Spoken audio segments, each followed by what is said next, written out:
Assalamualaikum warahmatullahi wabarakatuh. Jadi kami di sini dari kelompok 4 ingin mempresentasikan atau menjelaskan tentang materi konten marketing. Jadi sebelum kami menjelaskan tentang konten marketing tersebut, izinkan kami memperkenalkan diri. Saya sendiri sebagai moderator, Jason Ramadeksa Alen dengan NPM 221705170. Dan saya Ananda Karuni Putri, NPM 22170515152. Saya Muhammad Aksanadi Pratama dengan NPM 22170511097. Saya Safira Aulia dengan NPM 2217051041. Dan saya Gulam Daris Fauzan dengan NPM 22170511044. Nah, jadi pada materi konten marketing di sini, kami mempunyai table of content, yaitu apa saja sih materi yang akan kami bahas tentang konten marketing ini. Jadi yang pertama itu adalah konsep, yaitu konsep tentang konten marketing sendiri. Kemudian ada keunggulan, yaitu sama aja keunggulan konten marketing. Kemudian ada yang ketiga, yaitu tips konten berkualitas yang merujuk kepada konten marketing. Nah, di sini konten yang berkualitas itu seperti apa sih? Konten yang berkualitas adalah konten yang memiliki unsur relevansi sehingga dapat diminati oleh para audiens dan mencapai tujuan. Penting untuk menghadirkan konten yang menyentuh minat, kebutuhan, atau masalah yang dihadapi oleh audiens sehingga mereka akan lebih tertarik untuk berinteraksi dengan konten kalian. Kemudian, konsep konten marketing. Konsep perlu dirumuskan secara khusus dan matang agar konten yang disajikan disukai oleh sasaran audiens dan akhirnya bisa membantu brand terkait jadi lebih dekat dengan mereka. Untuk merancang konsep konten yang relevan dan bernilai, serta memandu konten yang akan dibuat agar konsisten, mulai dari topik sampai gaya bahasanya, setidaknya ada 3 tahap yang mesti dilalui, yaitu yang pertama yaitu menentukan tema besar atau content themes. Yang kedua itu menentukan pilar konten atau content pillars. Yang ketiga itu menentukan gaya penyampaian konten atau tone of voice. Selanjutnya, keunggulan dari konten yang berkualitas diantaranya, yang pertama dapat menumbuhkan penggemar produk, membangun brand awareness bisnis, audiens akan bertahan lama, memposisikan perusahaan sebagai otoritas di industri terkait, menghasilkan prospek yang lebih banyak dan lebih aman, bisnis akan menjadi lebih terlihat dengan search engine optimization. Keunggulan yang pertama menumbuhkan penggemar produk. Mengambil kesadaran merek selangkah lebih maju, semua orang yang mengoceh tentang konten dan mengaitkan semua perasaan hebat itu dengan merek kita, kemungkinan besar akan menjadi pendukung merek sebelum membeli produk. Selanjutnya, membangun brand awareness bisnis. Sebagai salah satu cara paling efektif untuk menumbuhkan keterlibatan audiens, mengembangkan kehadiran produk Anda, dan mendorong penjualan, konten marketing adalah metode pertumbuhan yang sangat penting bagi sebagian besar bisnis. Oke, selanjutnya adalah audiens akan bertahan lama. Jadi, konten yang bagus adalah aset penting. Ini memiliki kemampuan untuk menciptakan pengalaman positif bagi pelanggan potensial kalian dan memaksa mereka untuk kembali lagi. Ini tiket kalian untuk menarik perhatian audiens kalian dan terus memperkuat kesan merek yang positif.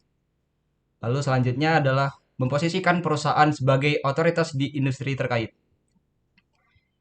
Membuat konten berkualitas juga akan membantu membangun otoritas kalian secara online. Jika bisnis kalian ditetapkan sebagai tempat yang kredibel untuk mendapatkan informasi, kemungkinan besar kalian akan mendapat peringkat lebih tinggi di mesin pencari. Lalu selanjutnya, menghasilkan prospek yang lebih banyak dan lebih aman. Jadi, konten marketing juga dapat menghasilkan prospek. Saat audiens kalian melihat konten kalian, kemungkinan besar mereka akan membelinya di masa mendatang. Selain itu, ajakan bertindak atau CTA yang ditempatkan langsung di konten Anda konten kalian dapat menghasilkan prospek baru untuk tim penjualan kalian.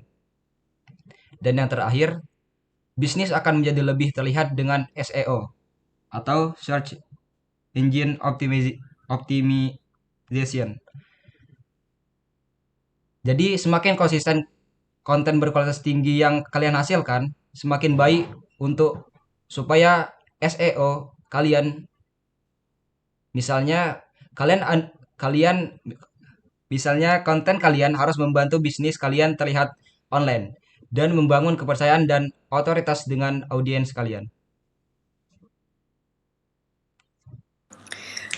Oke, biasanya dalam konten yang berkualitas itu memiliki ciri-ciri yang khas. Di sini yang pertama ada findable, yang berarti konten yang berkualitas tuh mudah ditemukan. Nah, dalam membuat konten kalian setidaknya harus menarik dan mudah ditemukan. Cara terbaik untuk bisa ditemukan oleh mesin pencarian adalah menyesuaikan konten dengan kata kunci yang relevan, lalu optimasi konten tersebut untuk kata kunci tersebut. Lalu yang kedua ada shareable, yang berarti konten yang berkualitas bisa dibagikan. Yang ketiga ada readable, atau yang berarti konten yang berkualitas mudah dibaca. Lalu yang terakhir ada memorable, yang berarti konten yang bagus itu biasanya selalu diingat oleh audiens. Selanjutnya ada tips konten berkualitas. Yang pertama, menyiapkan topik.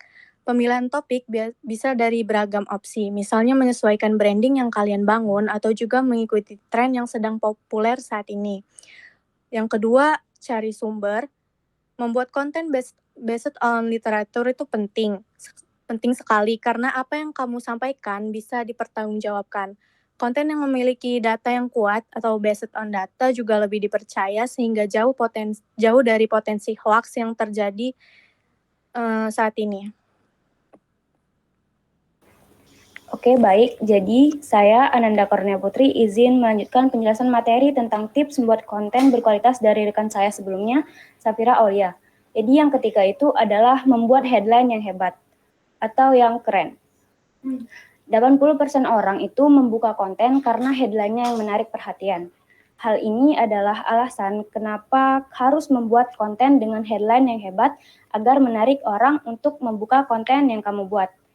Tapi, ada sedikit disclaimer, untuk membuat headline yang hebat itu bukan berarti perhatian kita hanya terfokus dalam headline saja. Karena isi konten juga harus diperhatikan dengan baik agar konten yang kalian buat itu bukan hanya judul saja yang bagus, tetapi memiliki isi yang berkualitas dan menarik. Next. Lalu yang keempat itu ada visual yang menarik. Salah satu hal yang membuat kontenmu cukup menarik adalah dengan menambahkan gambar yang eye-catching untuk konten kalian. Komponen visual seperti gambar maupun video dan lainnya adalah hal yang membuat orang tertarik untuk membuka konten tersebut. Oleh karena itu, kalian harus memilih konten yang bagus dengan resolusi gambar yang berkualitas. Lalu ada tips yang terakhir tapi tidak kalah pentingnya yaitu original. Usahakan bahwa konten yang kamu buat itu cukup original, tidak ada unsur plagiat dari konten lain. Jika mendapatkan inspirasi dari konten lain, maka hendaknya dikembangkan dengan karaktermu sendiri sehingga tidak ada kesamaan kontenmu dengan konten yang lainnya. Originalitas konten ini juga berlaku untuk semua jenis konten, baik konten video, tulis, gambar, dan lainnya. Oke, mungkin sekian presentasi dari saya. Saya kembalikan kepada moderator. Baik, mungkin cukup sekian presentasi dari kelompok kami, yaitu kelompok 4 mengenai materi tentang konten marketing, yaitu ada konsep marketing, terus kemudian ada bulan konten marketing, yang kemudian ada tipsnya juga. Mungkin mohon maaf bila ada kekurangan, kami akhiri. Wabillahi taufiq wal hidayah. Wassalamualaikum warahmatullahi wabarakatuh.